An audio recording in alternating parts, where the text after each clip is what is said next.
Every house has its secrets, but ours felt like it was built from them.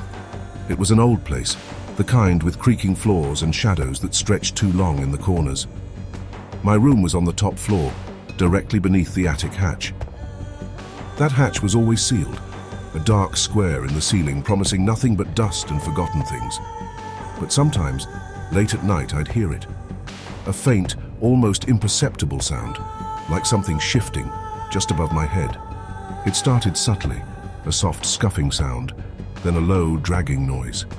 It wasn't the wind and it wasn't the house settling. It was too deliberate, too rhythmic. I'd lie awake, heart pounding, listening to the slow, heavy movements directly overhead.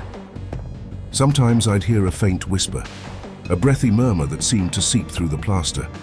It was never clear enough to understand, just a chilling suggestion of a voice. It felt like someone was talking to themselves, or perhaps to me. The sounds grew bolder, a distinct thud, as if something heavy had been dropped. Then a slow, dragging scrape, like furniture being moved across rough wood. I started to feel a pressure, a weight in the air, as if the very presence above was pressing down on my room. I tried to tell my parents, but they just laughed it off. "It's an old house, dear," they'd say.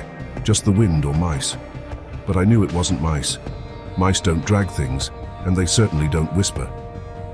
One night, the sound stopped abruptly. The silence was worse than the noise. It was a heavy, watchful silence. I felt an intense, prickling sensation as if I was being stared at. My eyes were fixed on that dark hatch. I imagined eyes, cold and unblinking, peering down through some unseen crack. I pulled the covers tighter, but the feeling persisted.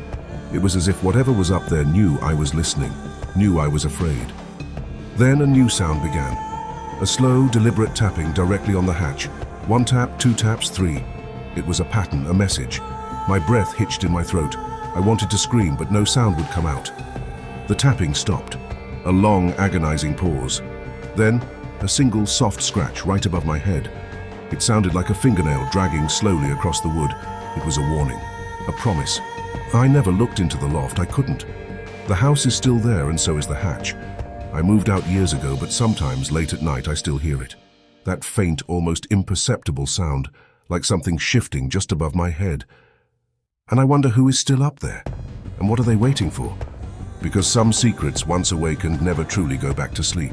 They just wait.